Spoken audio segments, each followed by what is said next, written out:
Junagadh marketing યાર્ડમાં ખેડૂતોને હાલ ખૂબ સારા ભાવ મળવાથી અને ઉતરાઈ ચાર્જ ન લાગવાને લીધે ખેડૂતો હાલ સૌરાષ્ટ્રભરમાંથી જૂનાગઢ માર્કેટિંગ યાર્ડમાં આવી રહ્યા છે અને પોતાની જણસી છે તે વેચી રહ્યા છે। આજે સૌથી વધુ આવક તુવેરની નોંધાઈ હતી। 3680 ક્વિન્ટલ તુવેરની આવક સામે એક મણનો ઊંચો ભાવ 2053 રૂપિયા નોંધાયો હતો અને એક મણનો નીચો ભાવ 1800 રૂપિયા અને સામાન્ય ભાવ 1950 રૂપિયા નોંધાયો છે। આ સાથે ચણાની 3190 ક્વિન્ટલ આવક સામે એક મણનો ઊંચો ભાવ 1140 રૂપિયા, એક મણનો નીચો ભાવ 1030 રૂપિયા અને સામાન્ય ભાવ 1090 રૂપિયા નોંધાયો હતો।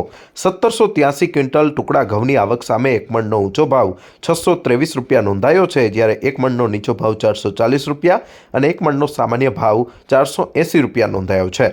આજે લોકવન ઘઉંની ખૂબ સારી એવી આવક નોંધાઈ છે। 4500 ક્વિન્ટલ લોકવન ઘઉંની આવક સામે એક મણનો ઊંચો ભાવ 557 રૂપિયા નોંધાયો હતો। આ સાથે એક મણનો નીચો ભાવ 430 અને સામાન્ય ભાવ 470 નોંધાયો છે। આ સાથે આજે ધાણાની પણ સારી એવી આવક નોંધાઈ છે।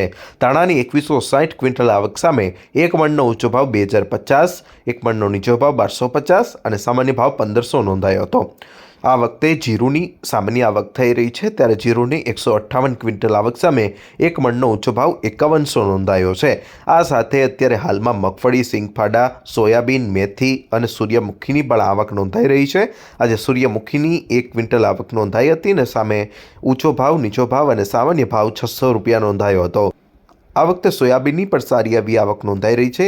695 ક્વિન્ટલ સોયાબીનની આવક સામે એક મણનો ઊંચો ભાવ 870, એક મણનો નીચો ભાવ 800 અને સામાન્ય ભાવ 845 નોંધાયો હતો। આમ જણસીની ખૂબ સારી આવક સાથે ખેડૂતોને ખૂબ સારા ભાવ મળવાથી ખેડૂતો જૂનાગઢ માર્કેટિંગ યાર્ડમાં આવી રહ્યા છે। આશિષ પરમાર, ન્યૂઝ 18 જૂનાગઢ।